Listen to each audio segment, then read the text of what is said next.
Hey guys, Tyson's Honor here, and in this quick video I want to talk a little bit about follow-up and conversion. One of our members, Nanette, asked several questions here, which I'm going to kind of talk you through in just a moment. And the truth is, not everybody's going to purchase right away from you the first time they have an interaction, which is why follow-up is important.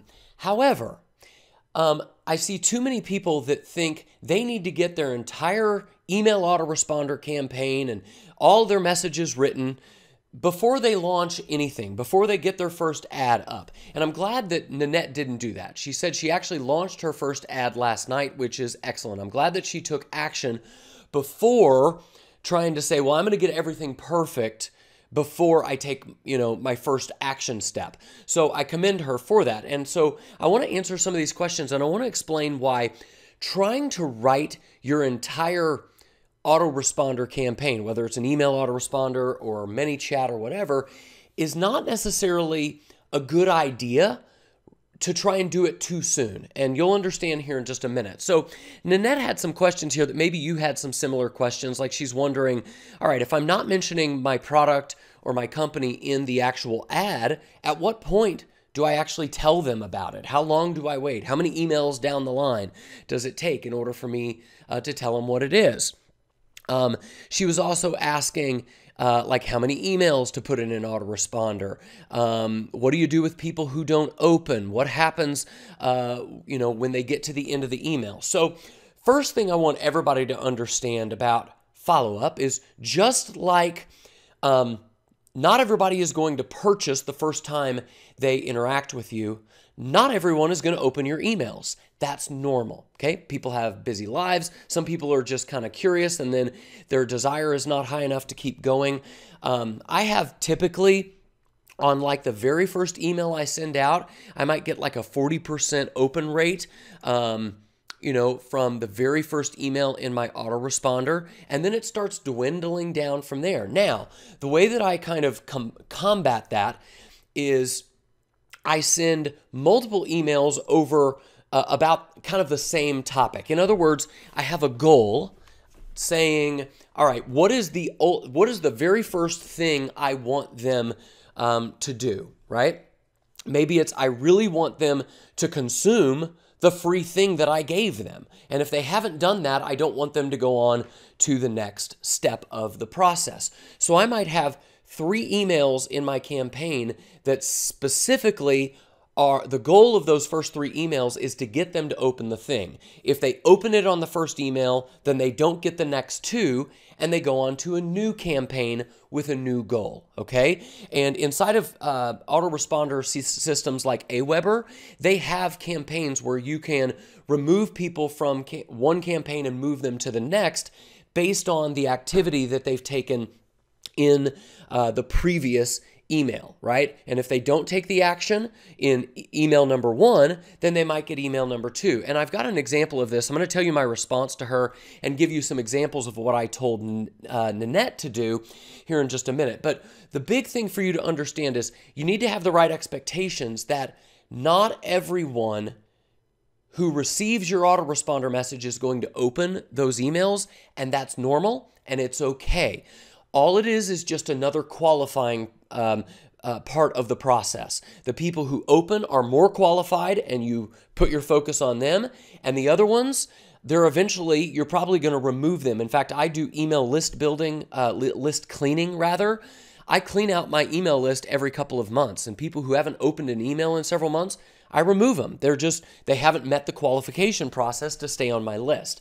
And so don't be upset about that. It's just a normal part of the process. And keep in mind, nobody is sitting around their computer.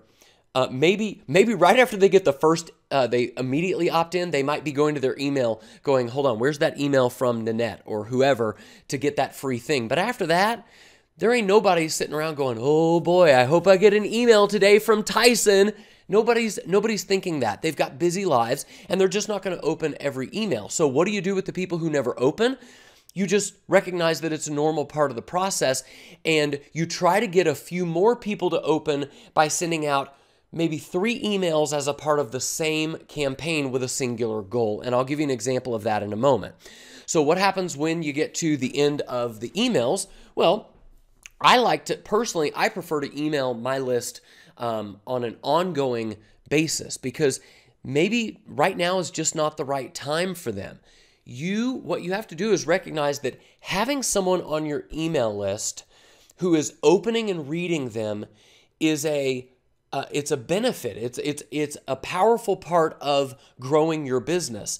And just because they're not ready to buy today doesn't mean they're never going to buy. I've literally had people on my email list for years, and after 2 or 3 years, they finally decided now's the time I'm ready to purchase. I don't know why it took them that long, but I just kept, as long as they kept opening and engaging with my emails, I kept them on the list. And so I send out emails on I like to send them out on a daily basis, and there's a way you can do that without being pushy or annoying and in a way that your audience will enjoy.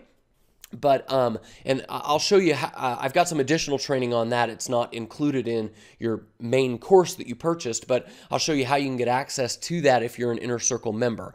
All right, so she says each email I write is going to have a different aspect to their pain, a call to action. At what point do I tell them about the product? Okay, so basically here's what I want you guys to know. Some of the stuff I told Nanette. First of all, here's why it's not a good idea for you to try and write too big of an automated email sequence too early, okay? So Nanette is, if you wait, like for example, Nanette is going to start generating leads from her ad. And I said, my first recommendation is if you don't have leads yet, focus on just getting people that you can write messages to, that you can follow up to, and worry about honing in the message of your follow-up after you've had real-world interaction with those people.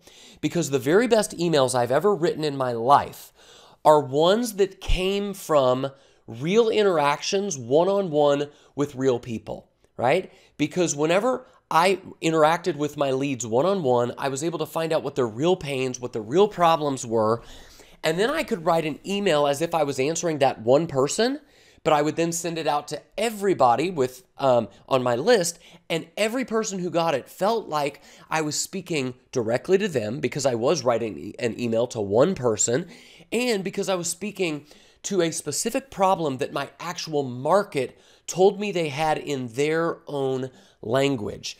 So if you try to predict how should I write my emails, not only is it going to hold you back from taking the first step of the process, it's also going to cause you to make assumptions about what you should write that could be wrong and in many cases are. And eventually what you're going to have to do is just rewrite those emails down the road. So my recommendation is have one-on-one interaction with your audience so that you can get real-world feedback and then build your autoresponder sequence around that. So the other thing is a lot of Nanette's questions, and here's this 3 email campaign. I'm going to get to that in a minute. A lot of Nanette's questions, you'll see that I told her that I have a complete training on writing emails, writing campaigns, how to follow up, when you should introduce, how many emails should you wait to answer to introduce your product. All of that has been answered inside of a training that I have called the Closing Bundle.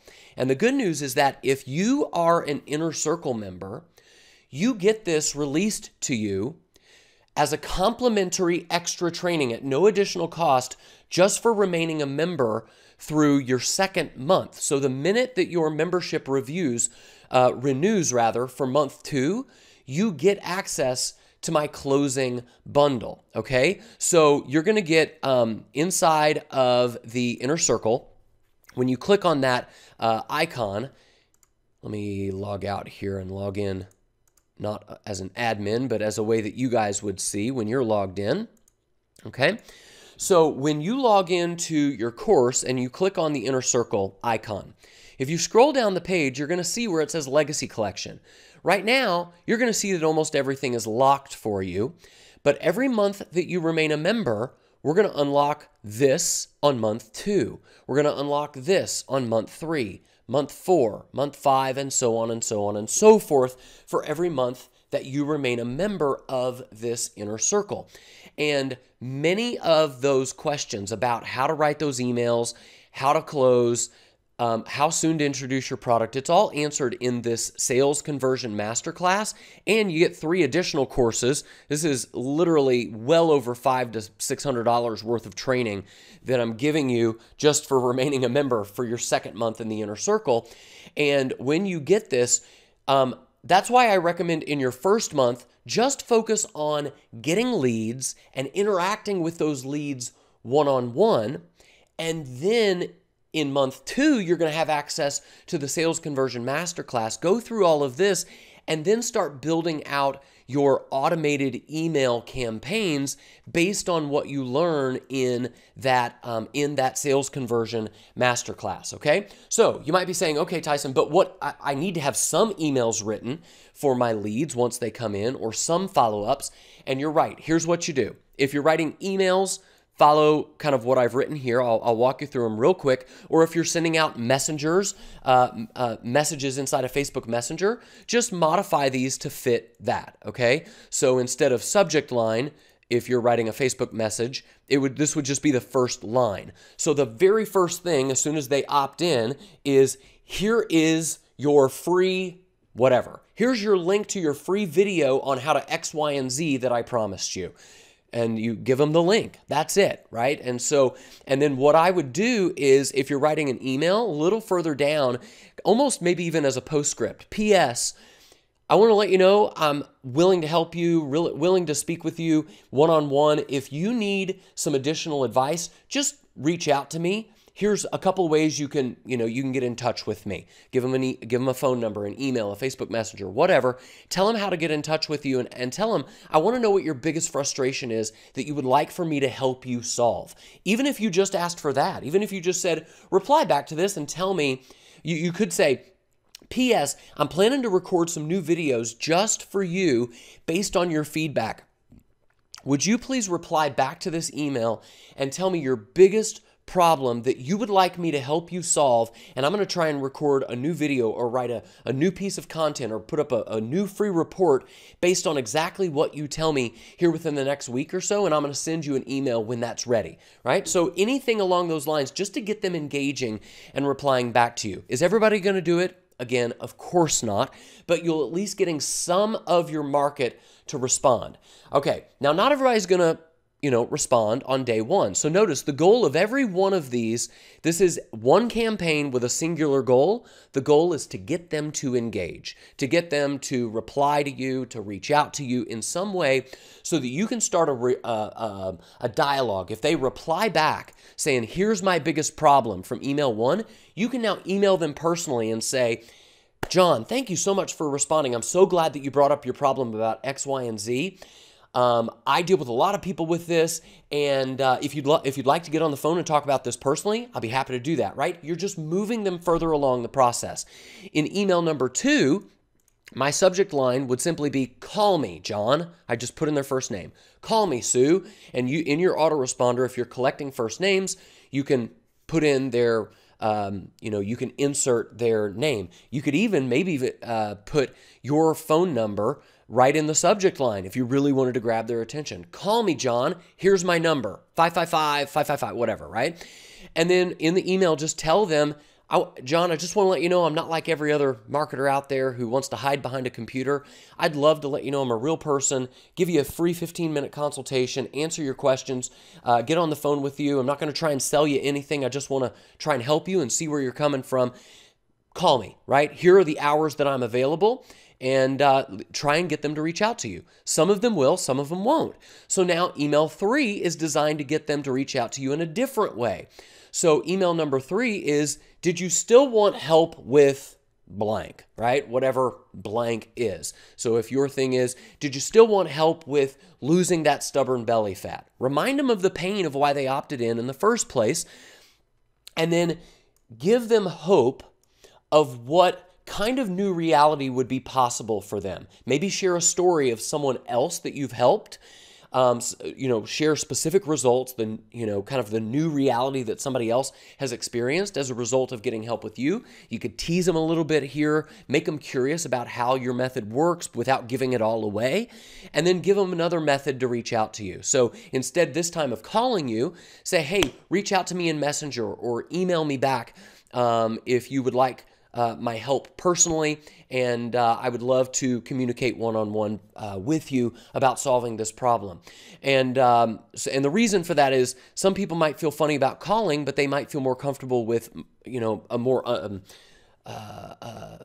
might be more comfortable with emailing you or a messenger message or whatever, okay? So the reason this is important for you to start getting one-on-one feedback from your audience in your first month of doing this is so that you can get a real understanding of your market. And as you interact with these people one-on-one, not only is it going to separate you and set you apart from every other marketer who's trying to auto magic everything and they don't ever want to have one-on-one human interaction with people, not only is it going to set you apart from those people, it's also every time you have a conversation, you're going to jot down new ideas about what you could say in your autoresponder campaign when you do automate everything or automate more of it, right? In order to close more people. You're going to be like, wow, my market is really responding to this pain point based on these conversations that I've had.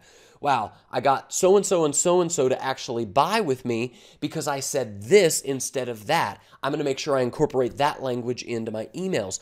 But you're never going to be able to gather that kind of information until you actually interact with your market one-on-one. And that's how I started. Yeah, my business is mostly all automated today because I get 300 to 400 leads a day and I just couldn't talk to them all one-on-one. But back when I first started, I was getting just a couple leads a day. It wasn't hard for me to reach out and talk to people one-on-one. I had a lot of personal interaction. A lot of it was via Facebook. A lot of it was via email. And I even spoke with people one-on-one. And that really is what helped me to create so much of my automation that works so well. So I hope that you found this video to be helpful. Again, just remember, in month number 2 inside of the Inner Circle, if you've been here already for a full month, and your payment has gone through successfully for month number 2, then you should already have the closing bundle. If you do not have the closing bundle, it probably means that you're still in your free trial month. And as soon as you get into your second month where your payment goes through, you will automatically have that released to you, and you can go through that and learn a whole lot more about how to close your prospects, how to follow up, how soon to introduce your product, and all of that, okay? So I hope this has been helpful. We will see you guys on another video soon. Take care. Bye.